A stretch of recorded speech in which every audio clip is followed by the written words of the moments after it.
السلام عليكم ورحمه الله وبركاته. الاخبار يا جماعه عاملين ايه؟ في الفيديو ده جبت لكم اطقم النادي الاهلي واطقم النادي الزمالك، فلو انت اهلاوي او زملكاوي طقم ناديك هتلاقيه في الفيديو ده ان شاء الله. ولو اول مره تشوفني ما تنساش تشترك في القناه وتفعل جرس التنبيهات، اهم حاجه اللايك والكومنت لانهم بيدعموني جدا جدا. القناه جديده وده اول فيديو فدعمك ليا بيفرق معايا كتير. وبس كده اشوفكم على خير، سلام.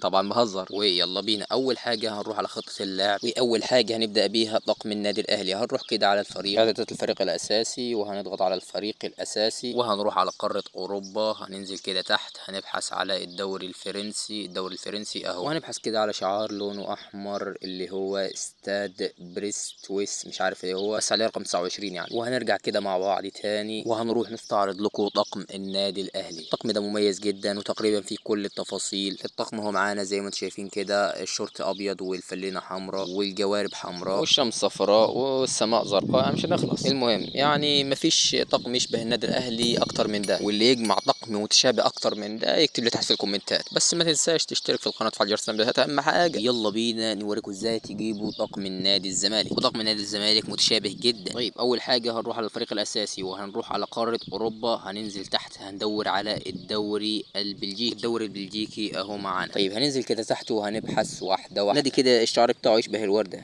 فين هو؟ اهو يا رجاله، حددت لكم كده عليه. وهنطلع كده نستعرض لكم طقم النادي الزمالك الاسطوري. انا اهلاوي على فكره، بس نعمل ايه، لازم اكسب الجمهور. بص يا صاحبي، ده اكتر طقم متشابه لنادي الزمالك. لو جمعت طقم زيه اكتب لي تحت في الكومنتات، مع انه مش تجمع يعني، بس مش هتجمع. المهم هستعرض لكم دلوقتي الطقم من جوه. بصوا على الشكل، يعني الخيط الاحمر ده يشبه الخيط بتاع الزمالك. بص يعني مش هتلاقي طقم زي الطقم ده. ده اكتر طقم متشابه لطقم النادي الزمالك. طيب ودلوقتي هنروح نستعرض لكم الطقمين داخل الملعب عشان بس تشوفوا بعينيكم التشابه الواقعي بين الاطقم. واول طقم هنبدا بيه طقم النادي الاهلي، وهسيبكم مع الفيديو والجوده والمتعه والتشابه الواقعي بين الاطقم. وبعد الاستعراض ده هستعرض لكم طقم النادي الزمالك. بس اهم حاجه تشترك في القناه وتفعل جرس التنبيهات. بس كده اشوفكم على خير، سلام. صحيح نسيت ما اقول لكم، اللايك اهم حاجه. سلام.